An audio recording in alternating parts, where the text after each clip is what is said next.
Back in 1957, the year I was born, my parents had a 1957 Chevy. Apparently, it was a relatively new car at the time.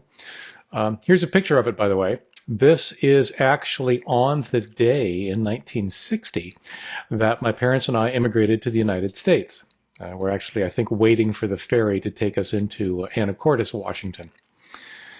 We had that car for a long time, at least certainly in the mind of the then very small little Leo, as I was known. The car held many memories for me. In fact, it's one of the earliest things that I can remember.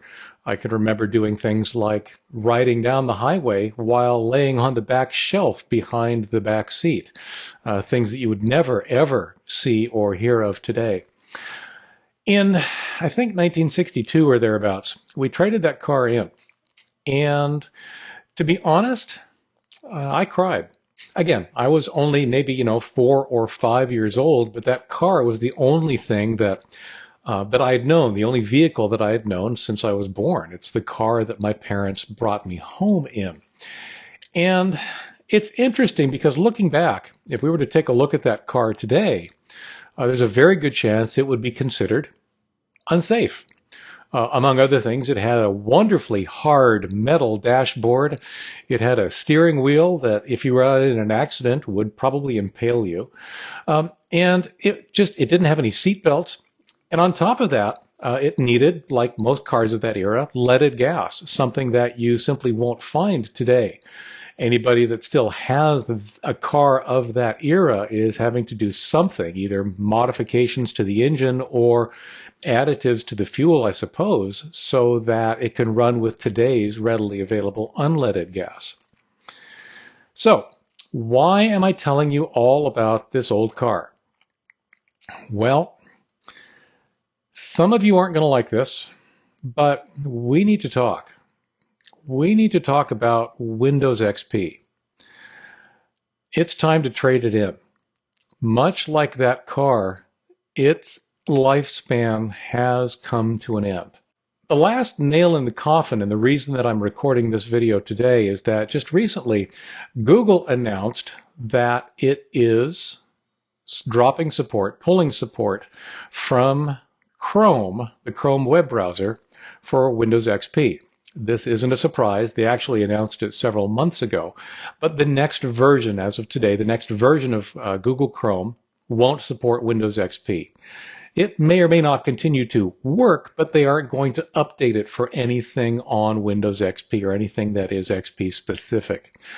Like XP itself, what that means is that the browser is no longer going to get security updates. And if there are new features that somehow aren't going to work on Windows XP, well, they're not going to work on Windows XP. That's one more browser you don't have available to you on Windows XP. Internet Explorer stopped at version 8 on Windows XP, for example. Firefox is probably still working and will work for a while, but you know that the end is coming for that as well. I think it's important for those still running Windows XP to realize that you've used it well beyond any expected lifespan, and to my opinion, any reasonably expected lifespan. Be it a decade or 14 years or whatever it's been now, that's a really long time when it comes to operating systems. It's time to switch to something else. And to be honest, I'm not even promoting it as a Microsoft thing. If you want to switch to Windows 10, go for it. But if you want to switch to a Mac, if you want to switch to Linux, that's fine. What I care about is that it is now time to switch to something more modern, something that will continue to be supported, something that will continue to be maintained, secure, and safe. That's what's important here. Even if you feel like you're not really doing things that are, I'll say, inviting a threat on Windows XP, what you're going to find is that this scenario of Google Chrome going away is going to happen more and more. You're going to run into more applications that either are going to stop supporting Windows XP, they're going to start failing on Windows XP, and they will just tell you that that's too bad, Or there are actually going to be sites and services that explicitly over time are just not going to support an operating system that's that old and realistically simply unsupported. So it's time to move on. And like I said, I don't care what you move on to as long as it's something more modern, more supported, and more secure. Yes, I get it's change. It is change. And there are definitely going to be some things about the replacements, whatever replacement you choose, that you're probably not going to like, or that you're at least going to take some getting used to.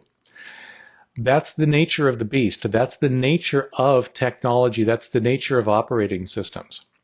And to be fair and to be blunt, I think one of the things we all need to come to grips with is that 10 years is beyond all expectations. That kind of a lifespan for an operating system is simply unrealistic. I won't say that it's unreasonable, but the practical matter is that it's unrealistic. Operating systems simply aren't going to be supported for that long. Windows XP was an exception. A normal lifespan for an operating system is on the order of about 5 years. And in fact, you'll find that most Linux operating systems in what are called a long-term support path end up getting supported for about 5 years, at which point updates stop. Some Linux releases actually are only supported for 2 years, at which point updates stop, and you must upgrade to a more recent version of either that distribution or something else if that's what you're liking. So I think that one of the things that probably should change here is this expectation that an operating system on a computer can last for a decade. I don't think that that's practical. I wish that it were true. I wish that you could. I honestly do, because I think it would serve a lot of people a lot better. And I know that that's where a lot of the frustration comes from. People feel that they're being forced to upgrade from something that's been serving them well. But in terms of being pragmatic about it, in terms of setting expectations, I think that it's important that you set your expectations to something a little bit more reasonable, something. Again, I don't even really want to say that it's unreasonable to expect more than 5 years, but pragmatically, it's going to be about 5 years. And if you prepare yourself for that now, then you'll be better off 5 years from now when we find ourselves in this situation again. And yeah, the worst case scenario, of course, is that it might even mean that you'll need a new machine. I'm sorry about that.